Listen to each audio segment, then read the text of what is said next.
The winter wind howled through the cracks of the small wooden house on Elm Street, carrying with it the scent of snow and the weight of 73 years of memories. Before we begin, tell me something about where you live. What's the weather like today?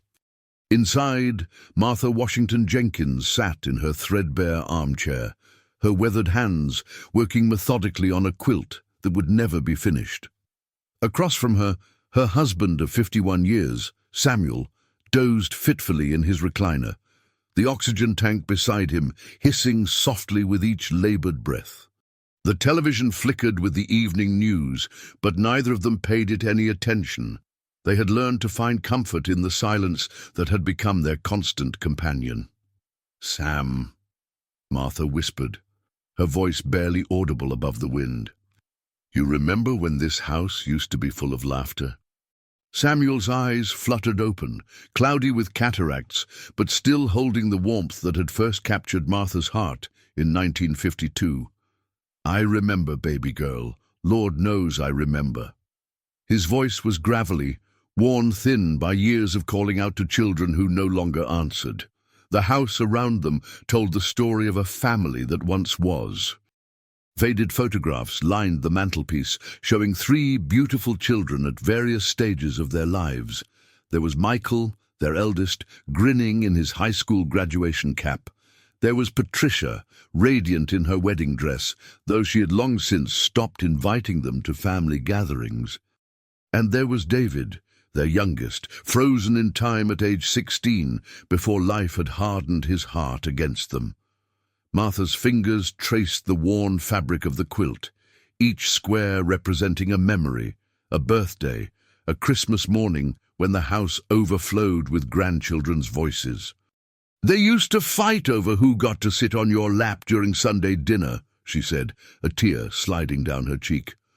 "That was before they got too big for their britches," Samuel replied, his own eyes misting over. "Before they decided we weren't good enough for their fancy lives." For 51 years, Martha and Samuel had given everything they had to their children. Samuel had worked double shifts at the steel mill, his hands bleeding and his back aching, while Martha cleaned houses for wealthy white families across town, swallowing her pride with every "yes, ma'am" and "no, sir" that passed her lips. Every penny they earned went toward their children's education, their clothes, their dreams. When Michael wanted to go to law school, they mortgaged the house. When Patricia's first husband left her with 2 babies, they opened their doors without question. When David struggled with addiction, they spent their retirement savings on rehab after rehab, never giving up hope. But success, it seemed, had a price. Michael became a prominent attorney, moving to a gated community 40 minutes away. His visits became monthly, then quarterly, then relegated to major holidays only. Patricia married a doctor and relocated to the suburbs, claiming the old neighborhood wasn't safe for her children. David, clean for 7 years now, had built a successful construction business but seemed to have built walls around his heart as well. The phone on the side table had been silent for 3 weeks. Martha stared at it sometimes, willing it to ring, but the children were all busy with their important lives. Michael was preparing for a high-profile case. Patricia was involved in charity galas and country club events. David was expanding his business into 3 new states. There was no time for 2 old people who had given them everything. "I called Patricia yesterday," Martha confessed, her voice heavy with shame. "I pretended I was calling to ask about little Sarah's piano recital, but really I just wanted to hear her voice." Samuel's face tightened with familiar pain. "What did she say?" "She was rushing out to a meeting, said she'd call me back." Martha's laugh was bitter. "That was yesterday." The silence stretched between them again, filled with the weight of unspoken hurt. They had raised their children to be independent, to be strong, to reach for the stars. They had never imagined that in reaching so high, their children would leave them behind in the darkness. Samuel struggled to his feet, his arthritis making every movement a battle. "I'm going to make us some tea," he said, though they both knew it was just an excuse to move, to do something other than sit and remember better days. As he shuffled toward the kitchen, Martha picked up the mail from the coffee table. Bills, mostly, a few advertisements. And then, buried beneath the electric company notice, an envelope that made her hands tremble. The return address read, Whitmore, Patterson and Associates, Estate Attorneys. "Sam," she called, her voice shaking. "Sam, you need to see this." Samuel appeared in the doorway, concern etched across his weathered features. "What is it, baby girl?" Martha held up the envelope with trembling fingers. "It's from a law firm, about an estate." They had been expecting this day for months. Samuel's health had been declining steadily, and they both knew the inevitable was approaching. But as Martha tore open the envelope with shaking hands, neither of them was prepared for what they found inside. The letter was brief and formal, but its contents changed everything in an instant. It was dated 3 days ago and addressed to both of them jointly. "Dear Mr. and Mrs. Jenkins," Martha read aloud, her voice growing stronger with each word. "We regret to inform you of the passing of your great-uncle, Elijah Washington, on January 15th. As his sole surviving relatives, you have been named as beneficiaries of his estate. Please contact our office at your earliest convenience to discuss the inheritance, which includes property holdings, investments, and liquid assets totaling approximately $3.22 million. The letter fluttered from Martha's hands like a butterfly, settling on the worn carpet between them. Samuel sank into his chair, his mouth agape, while Martha stared at the wall where their children's photographs smiled back at them with cruel irony. $3 million, Samuel whispered. "Lord have mercy." Martha's mind raced back through decades of memories. Uncle Elijah had been her grandfather's brother, a mysterious figure who had disappeared north during the Great Migration and had rarely been heard from since. Family legend said he had made something of himself in Chicago, but no one knew for certain. He had sent a Christmas card each year with a $20 bill tucked inside, but that was the extent of their contact. He must have never married, Martha said slowly. Never had children of his own. The implications hit them both simultaneously. After a lifetime of struggling, of sacrificing, of going without so their children could have more, they were suddenly wealthy. Wealthy enough to never worry about the heating bill again. Wealthy enough to get Samuel the medical care he needed. Wealthy enough to leave something substantial to their grandchildren if their children ever let them see them again. Over the following days, the reality of their situation began to sink in. Meetings with lawyers confirmed that Uncle Elijah had indeed been a shrewd businessman, investing in real estate throughout Chicago's South Side during the urban renewal period. What had started as a small cleaning business had grown into a mini-empire of properties and stocks. He had lived modestly, never married, and had left everything to his great-niece and her husband. Martha insisted they keep the news quiet at first. "I want to see," she told Samuel as they sat in the lawyer's office, signing papers that would change their lives forever. "I want to see if they call just because they love us, not because we have something they want. But word has a way of traveling, especially in small communities. It started innocently enough. The lawyer's secretary mentioned it to her sister, who mentioned it to her neighbor, who happened to work at the bank where Patricia had her mortgage. Within 2 weeks, the whispers had reached the right ears. Michael was the first to call. Martha was in the garden, tending to the roses she had planted when they first moved to the house, when the phone rang. Samuel answered it, and Martha could hear the excitement in his voice from the backyard. "Michael, son, how are you? How's work? How are the grandkids?" But Martha could tell from Samuel's changing tone that this wasn't a social call. She set down her gardening tools and walked slowly toward the house, her heart already heavy with disappointment. "You heard about what?" Samuel was saying. "Now hold on, son, who told you that?" Told. Martha stood in the doorway, watching her husband's face crumble with realization. She knew that look. She had seen it too many times over the years. Is it true, Dad? She could hear Michael's voice through the receiver, sharp and demanding. Are you and Mom really sitting on millions of dollars? Samuel looked at Martha, his eyes full of pain. She nodded slowly, and he sighed. It's true, son. Uncle Elijah passed away and left us his estate. The phone call that followed was everything Martha had feared it would be. Michael didn't ask about their health, their happiness, or how they were coping with their sudden windfall. Instead, he launched into a lecture about financial planning, tax implications, and the importance of professional management of such a large sum. You can't just leave that kind of money sitting in a bank account, Michael insisted. You need proper investment strategies, estate planning, legal protections. I can recommend some excellent financial advisors who specialize in high net worth clients. High net worth clients, Samuel repeated slowly. Is that what we are now, son? Dad, I'm serious. This is life-changing money. You need to be smart about this. Have you told Patricia and David yet? The question hung in the air like a storm cloud. Samuel glanced at Martha again, and she shook her head slightly. Not yet, Samuel said. Good, don't. Not until you've gotten proper legal and financial advice.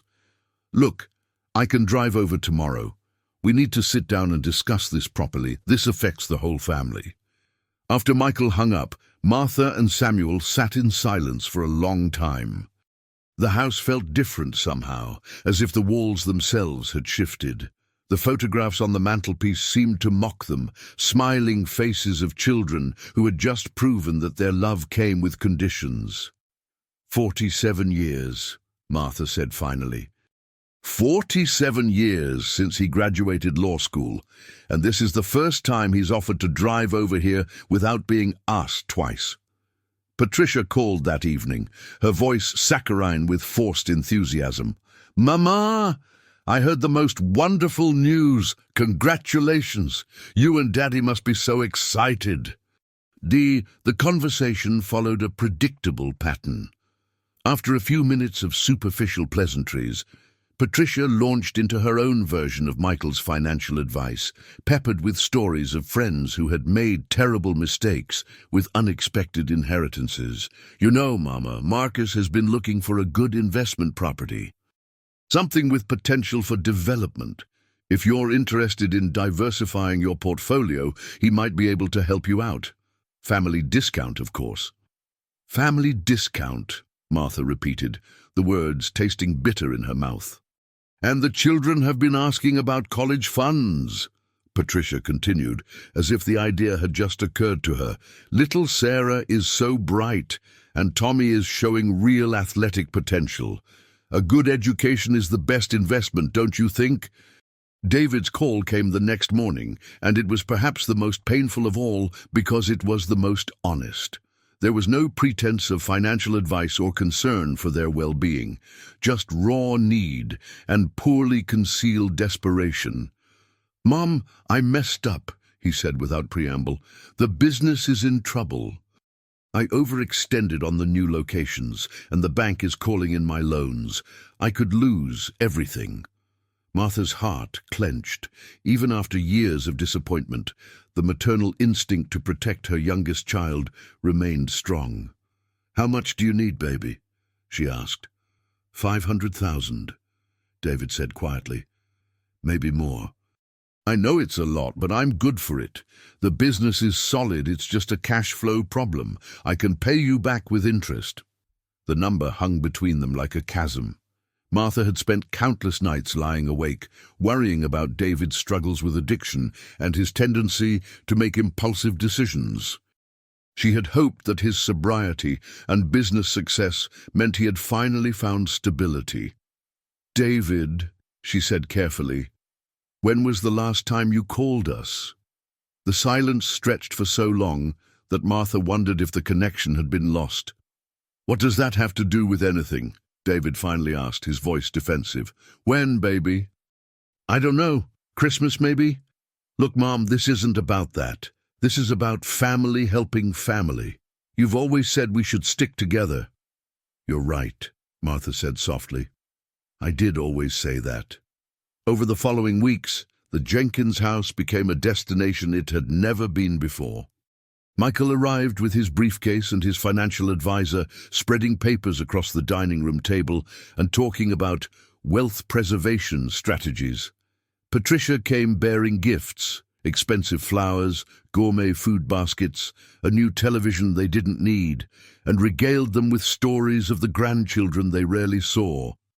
David showed up with architectural plans and business proposals, his eyes bright with the manic energy Martha remembered from his using days. The attention was overwhelming after years of virtual silence. Suddenly, everyone wanted to spend time with them. Everyone had plans for their money. Everyone knew exactly how they should handle their windfall. But as Martha watched her children fuss over them with calculated affection, she felt a profound sadness settling in her bones. This wasn't love. This was performance. These weren't her children anymore. They were strangers wearing familiar faces, speaking in voices she recognized, but with words that cut like knives. Samuel, ever the optimist, wanted to believe that the money had simply provided an excuse for reconciliation.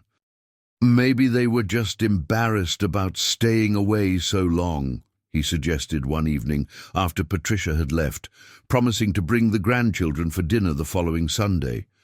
Maybe they needed a reason to come back.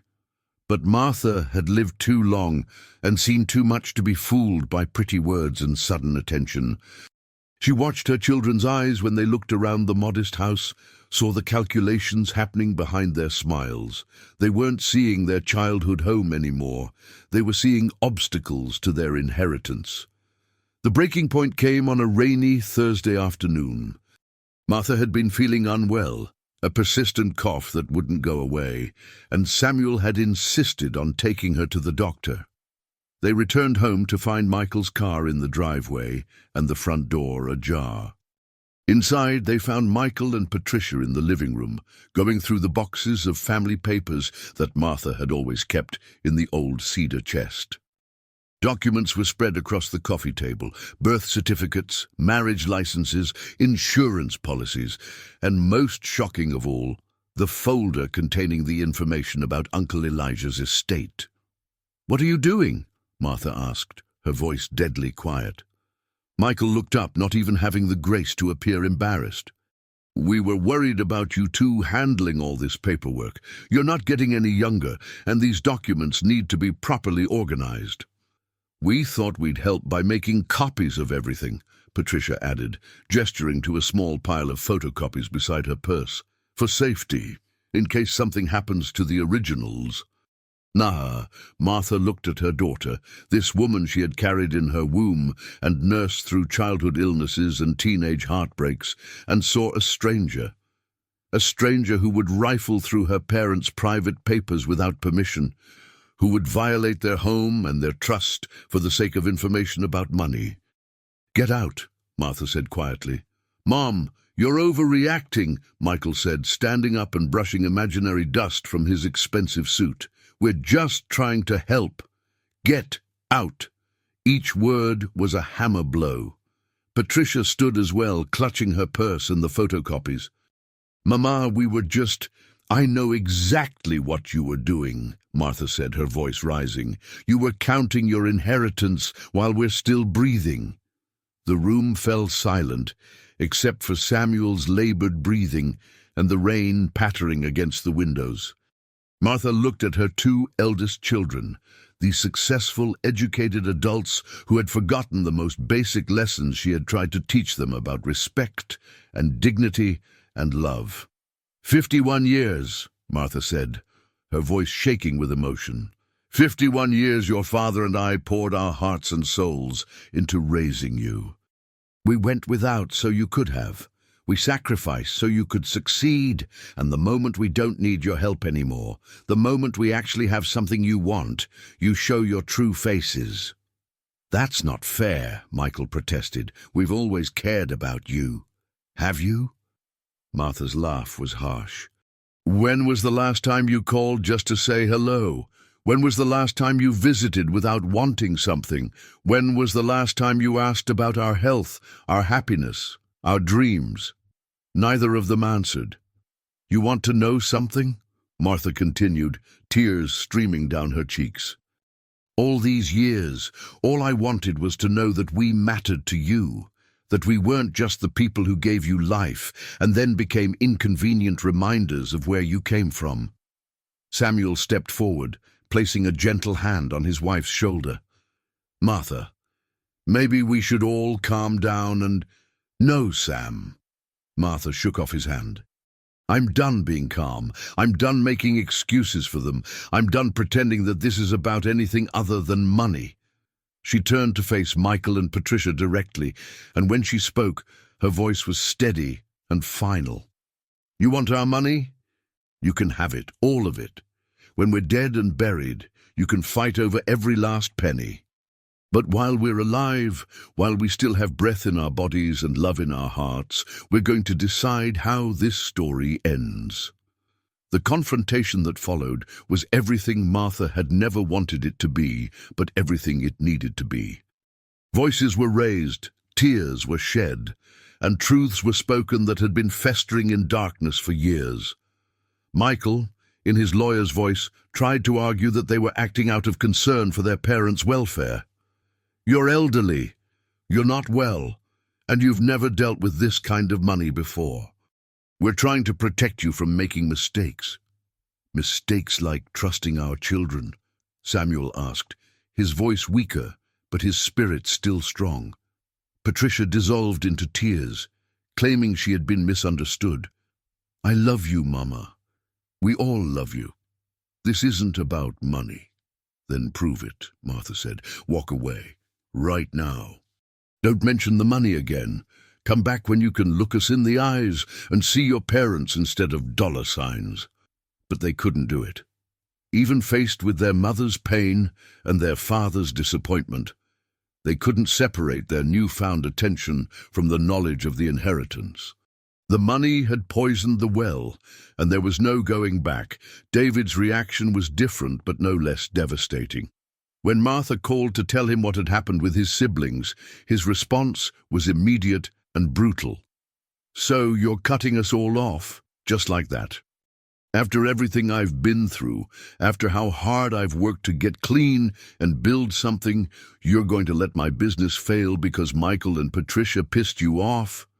"This isn't about punishment, David," Martha tried to explain. "This is about understanding what family really means. Family means helping each other." David shouted through the phone. "Family means not letting your kid lose everything because of some principle." "Family means loving each other without conditions," Martha replied quietly. "It means showing up not just when you need something, but because you want to be there." The silence that followed was deafening. When David finally spoke, his words cut deeper than Martha had imagined possible. "You know what?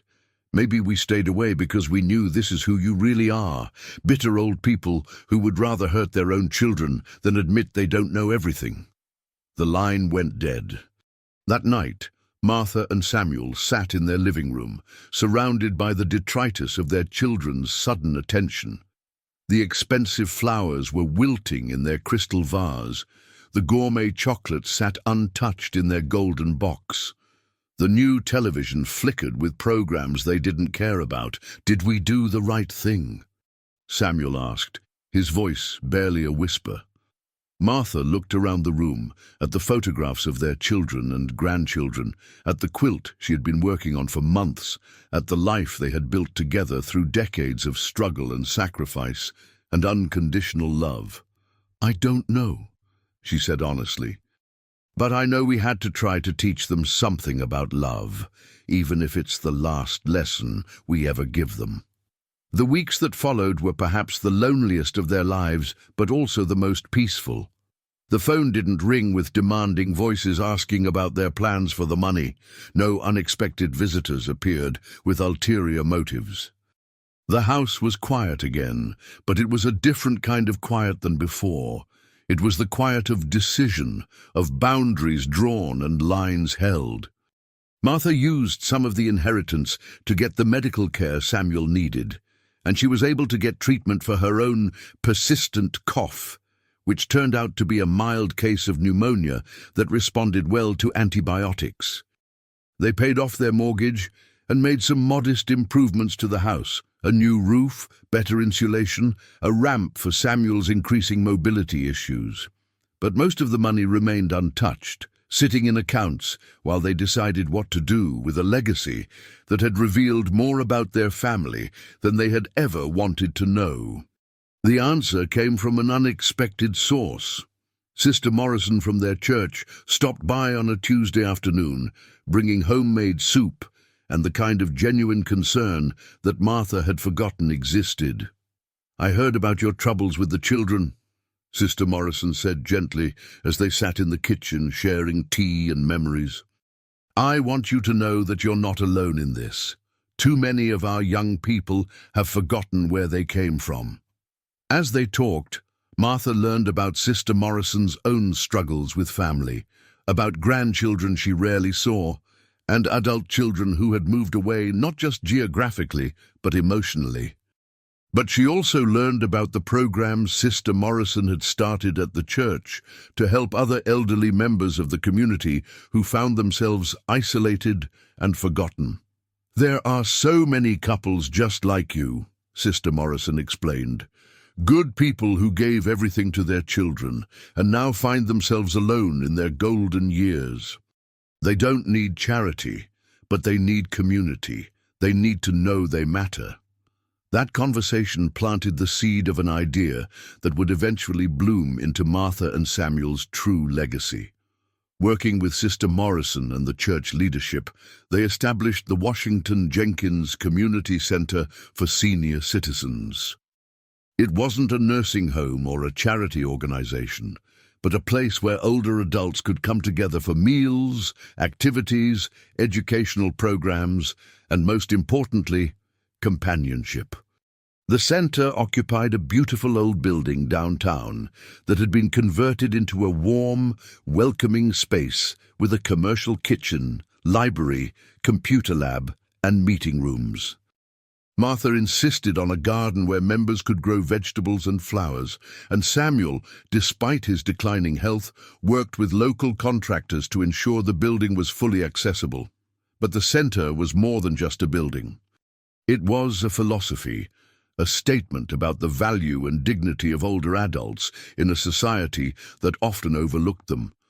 Martha and Samuel funded scholarships for members' grandchildren, supported local high schools' programs pairing students with senior mentors, and created a network of mutual support that extended far beyond the center's walls. 6 months after the center opened, Martha was working in the garden when she noticed a familiar car pulling into the parking lot. Her hands stilled on the tomato plants she had been tending, and her heart began to race. Patricia emerged from the driver's seat, looking older and more tired than Martha remembered. She walked slowly toward the garden, her hands empty of the gifts and flowers that had marked her earlier visits. "Mama," Patricia said softly, stopping at the garden gate. "Patricia." Martha's voice was cautious but not unkind. "I've been driving by here for weeks," Patricia admitted, "trying to work up the courage to come in." Martha set down her gardening tools and studied her daughter's face. Gone was the calculating look she had become accustomed to. In its place was something Martha hadn't seen in years: genuine remorse.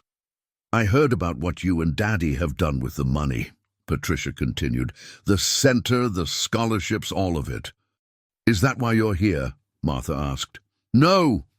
Patricia's voice broke slightly. "I'm here because I've spent the last 6 months thinking about what you said, about family, about love, about showing up." She paused, tears beginning to flow. I'm here because my daughter asked me why she never sees her grandparents, and I didn't have a good answer. I'm here because Marcus had a heart attack last month, and the first person I wanted to call was you, but I was too ashamed." Martha's own eyes filled with tears. "Is he all right?" "He's recovering.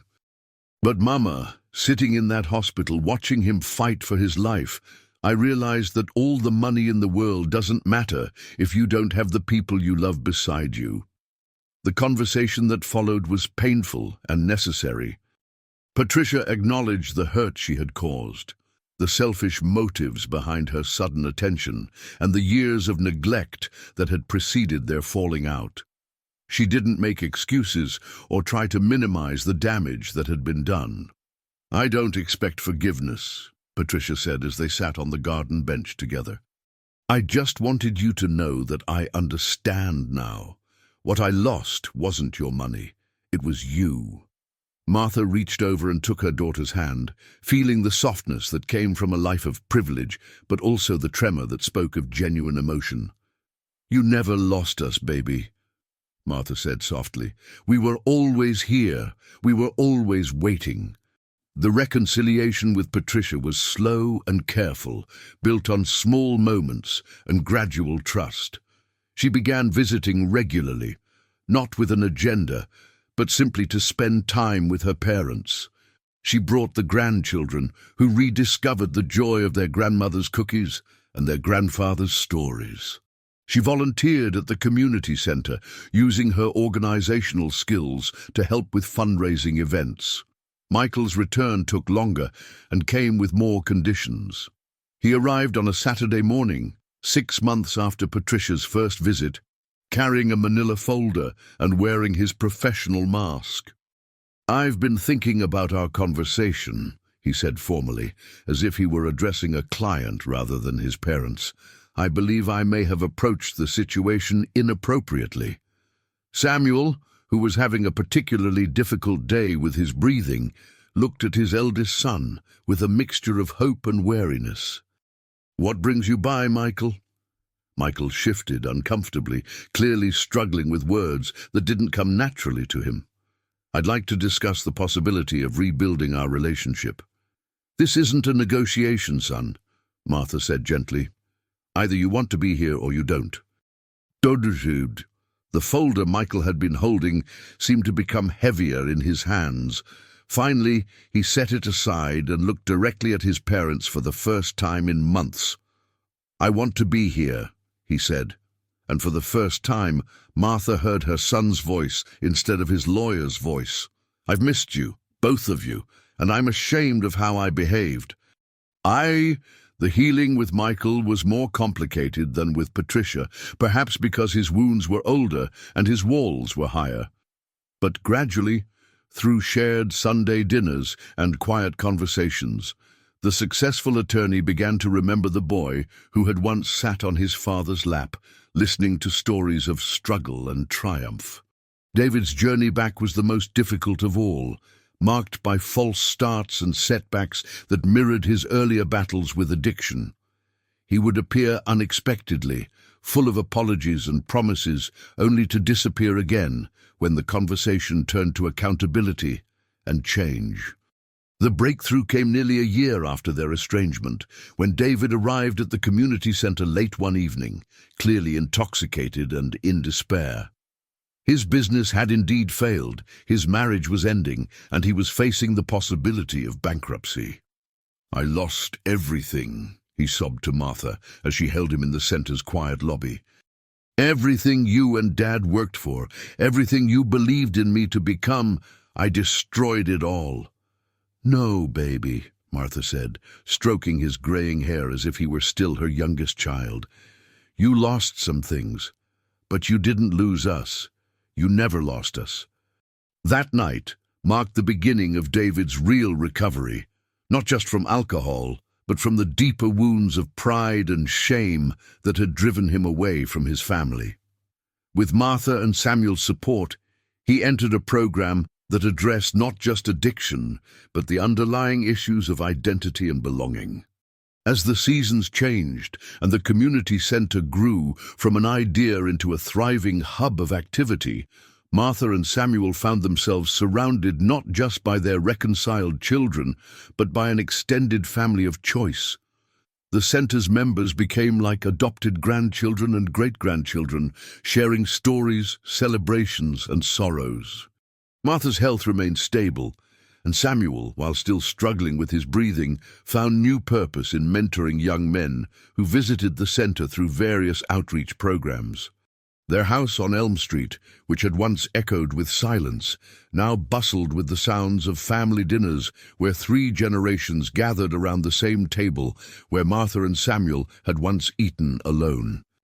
The money that had nearly destroyed their family ultimately became the foundation for something far more valuable, a legacy of service, community, and unconditional love. The Washington Jenkins Community Center served hundreds of elderly residents, but more importantly, it served as a model for how families could heal from the wounds of neglect and misunderstanding. 2 years after Uncle Elijah's inheritance had changed their lives, Martha sat in her garden behind the community center, watching Samuel tell stories to a group of neighborhood children who had stopped by after school. The afternoon sun painted everything in golden light, and the vegetables they had planted together were heavy with the promise of harvest. Patricia appeared beside her, carrying 2 glasses of lemonade and wearing the kind of comfortable clothes that suggested she planned to stay a while. "Mama," Patricia said, settling onto the bench beside her mother, "I've been thinking about something." "What's that, baby?" "All those years, when we were growing up, you and Daddy used to say that the measure of a life wasn't in what you accumulated, but in what you gave away." Martha nodded, remembering countless dinner-table conversations where she and Samuel had tried to instill values in their children that seemed to have been forgotten in the pursuit of success. "I think I finally understand what you meant," Patricia continued. "Uncle Elijah's money didn't change who you are. It just gave you the means to be more of who you already were." As the sun set over the community center, casting long shadows across the garden where 3 generations now worked side by side, Martha reflected on the unexpected journey that had brought them all together. The inheritance that had initially divided their family had ultimately revealed the true nature of love, not something to be earned or purchased, but something to be given freely, even in the face of disappointment and betrayal. The children who had walked away had found their way back, not to claim an inheritance, but to reclaim their place in a family that had never stopped loving them. And in doing so, they had discovered that the greatest legacy their parents could leave them wasn't money or property, but the knowledge that they belonged to something larger than themselves. The community center continued to thrive, serving as a testament to the power of love to transform not just individual lives, but entire communities. Martha and Samuel's story became part of the center's oral history, passed down to new members as an example of how grace and forgiveness could triumph over greed and selfishness. In the end, the elderly black couple who had been abandoned by their children became the parents to hundreds, their house on Elm Street, a symbol of the truth that family isn't just about blood, but about the choice to love and be loved, to serve and be served, to forgive and be forgiven. Their legacy was written not in financial documents or legal papers, but in the lives they had touched, the community they had built, and the children who had learned, sometimes through painful experience, that the greatest inheritance of all is the knowledge that you are loved unconditionally, valued beyond measure, and welcomed home, no matter how far you may have wandered from the truth of who you were meant to be.